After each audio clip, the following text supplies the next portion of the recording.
તમામ જે ગતિવિધિઓ પર નજર રાખી રહ્યા છો. જો કાર્યવાહીને લઈને વાત કરવામાં આવે, અત્યાર સુધીમાં શું કાર્યવાહી થઈ, જવાબદારોને લઈને શું કાર્યવાહી આપ જોઈ રહ્યા છો, અને હજુ પણ આ સમગ્ર ઘટનાને લઈને કોણ તેની સાથે જોડાયેલું છે તેને લઈને હાલ શું તજવીજ ચાલી રહી છે? અજીત,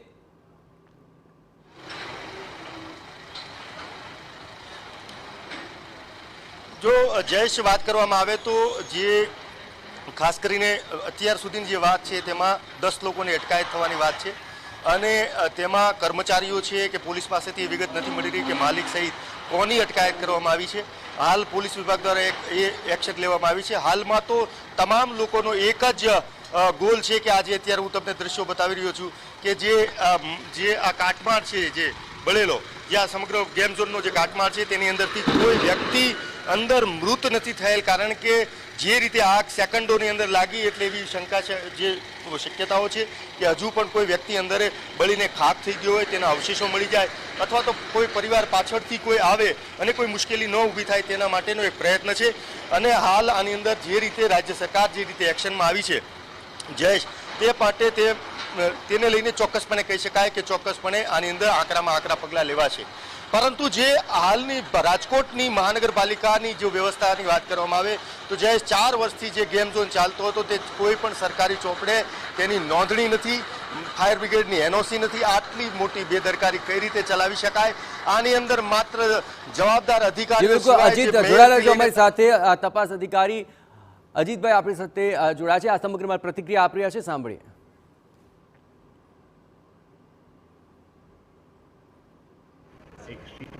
જેમાં ડાયરેક્ટર FSL અને અન્ય બધા અધિકારીઓ, કોર્પોરેશનમાં પાણી સાહેબ અહીંયા કમિશનર હતા, એટલે જે લોકો આ તંત્રને જાણે છે, નિયમો સમજે છે એવા અધિકારીઓને મૂક્યા છે અને યોગ્ય તપાસ થાય દિશામાં કાર્યવાહી થઈ રહી છે. મોરબીની ઘટના હોય, બરોડાની ઘટના હોય તો પણ 2 મહિના પછી સમૂહ સૂત્ર ઉતરી જતું હોય છે સાહેબ. આ ઘટનાની મોરબીની ઘટનામાં કેટલા ટાઈમ જેલમાં રહ્યા, કોણ જેલમાં ગયા આપ જાણો છો. એટલે સરકાર બહુ સ્પષ્ટ છે કે કોઈ પણ ખોટું કરશે અને છોડવામાં નહીં આવે અને દરેકને ન્યાય આપવાની પ્રક્રિયા થશે. એ તપાસ થાય ખ્યાલ આવે. હા,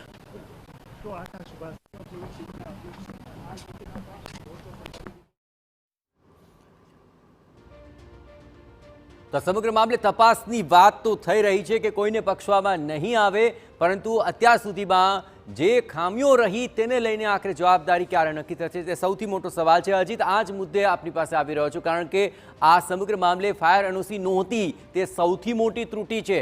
તો આખરે ફાયર એનઓસી આપનાર અને તેની સાથે જોડાયેલા સંબંધિત અધિકારીઓ સામે અત્યાર સુધી કાર્યવાહી કેમ ન થઈ તે સૌથી મોટો સવાલ ઉઠી રહ્યો છે. પરંતુ શું આ મામલે કોઈ કાર્યવાહી થતી હોય તેવું આપ ત્યાં જોઈ રહ્યા છો ખરા? અજીત,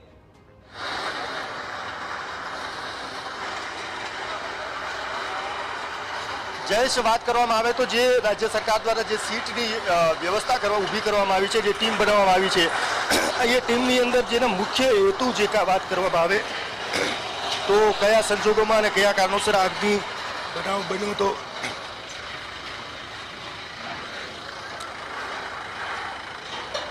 ગેમિંગ ઝોનની મંજૂરી આપવામાં આવેલ છે કે કેમ?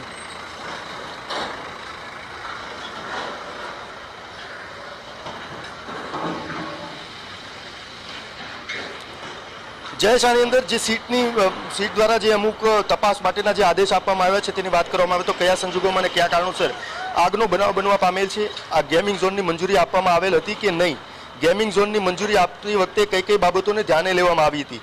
ગેમિંગ ઝોનના બાંધકામ બાબતે સ્થાનિક તંત્રની મંજૂરી મેળવવામાં આવી હતી કે કેમ? તેમજ બાંધકામ નિયમાનુસાર બનાવવામાં આવેલ છે કે ગેરકાયદેસર છે? આ સંબંધમાં ફાયર વિભાગની એનઓસી મેળવવામાં આવેલ હતી કે કેમ? ગેમિંગ ઝોનમાં આકસ્મિક સંજોગોમાં રાહત અને બચાવ માટેની શું વ્યવસ્થા કરવામાં આવેલી હતી? ગેમિંગ ઝોનમાં ઇમરજન્સી એક્ઝિટ માટે શું વ્યવસ્થા હતી? બહાર નીકળવા માટે શું વ્યવસ્થા હતી? આ બનાવ સંબંધમાં સ્થાનિક તંત્ર અને ગેમિંગ ઝોનના સંચાલક તેમજ અન્ય કોઈ ઇજારાદાર જે નિષ્કાળજી કે બેદરકારી છે કે કેમ? ભવિષ્યમાં આવા બનાવ બનતા અટકે તેના માટે કેવા પ્રકારના પગલાં લેવા જોઈએ? તપાસ સંબંધમાં રાજકોટ જિલ્લા વહીવટીતંત્ર, પોલીસ તંત્ર તમામ લોકોને સાથે રહેવાની પણ ગૃહમંત્રી દ્વારા સૂચના આપી દેવામાં આવે છે. આ સિવાય જો વાત કરવામાં આવે તો જે રીતે આ સમગ્ર ઘટનાની અંદર જે બેદરકારી છે, આ 28 લોકોના મોત છે તેની પાછળ કોઈક જવાબદાર છે. આને માત્ર અકસ્માત ન કહી શકાય, આને કોઈ દુર્ઘટના ન કહી શકાય, અને કાયદેસર રીતે હત્યા કહી શકાય. કારણ કે જે રીતે જે પરિવારના લોકો, નાના બાળકો અને જે રીતે, અને સૌથી મોટી ચિંતાનો વિષય એ છે કે જે સમાજ માટે, લોકો માટે પણ બહુ મોટો આ લાઈવ એવું કહી શકાય કે બત્તી સમાન આ ઘટના છે. કારણ કે આ એક વિદેશમાં બનાવવામાં આવેલી ગેમ ઝોનની નકલ છે, અને નકલ હોય તેને અકલ ન હોય. જે રીતે ચીન, અમેરિકાની અંદર ગેમ ઝોન બનાવવામાં આવે છે તેની અંદર પૂરેપૂરી ફાયર સેફટી હોય છે, પરંતુ રાજકોટ અને ગુજરાતમાં આવા ગેમ ઝોનની અંદર ફાયર સેફટી નથી હોતી, અને એની અંદર કેવા પ્રકારની દુર્ઘટના બને છે. અપ્રાકૃતિક રીતે ઊભી કરવામાં આવેલી રમતો, અપ્રાકૃતિક રીતે બનાવવામાં આવેલો આનંદ કેટલો બધો દર્દનાયક હોય છે અને કેટલો રુદન આપતો હોય છે, તેની વાત છે. તમામ માતા પિતાઓ શીખવાની જરૂર છે કે પ્રાકૃતિક વસ્તુ, કદાચ કોઈ બાળક છે તે ઝાડ ઉપરથી જમ્પ લગાવી હોત તો મર્યો ન હોત, બળ્યો ન હોત. આ ગેમ ઝોનની અંદર જમ્પ લગાવીને બળી ગયા છે, અને એની પાછળના જવાબદાર કોઈ રાજકીય વ્યક્તિઓથી લઈ જેમણે પણ મહાનગરપાલિકા, જેમની જવાબદારી આવે છે, જે આગ વિભાગ છે, ફાયર વિભાગ છે, થી લઈને જેમને તપાસ કરવાની જરૂર હતી, જેમને નોંધણી કરવાની જરૂર હતી, બાંધકામ છે કે નહીં, સમગ્ર શેડ એની અંદર આખો મોલ ચાલતો હતો, એટલે એની નોંધણી નથી. અમને જે માહિતી મળી રહી છે તે પ્રમાણે આ ગેમિંગ ઝોનની નોંધણી પણ નહોતી થઈ. આ સમગ્ર રેસિડેન્ટ વિસ્તાર છે, આજુબાજુમાં ફ્લેટ છે, હું તમને બતાવીશ. અહીં જોઈ શકો છો, આ રહેણાંકી વિસ્તાર છે, આજુબાજુની અંદર મોટા મોટા બંગલાઓ છે, મોટા મોટા ફ્લેટ છે.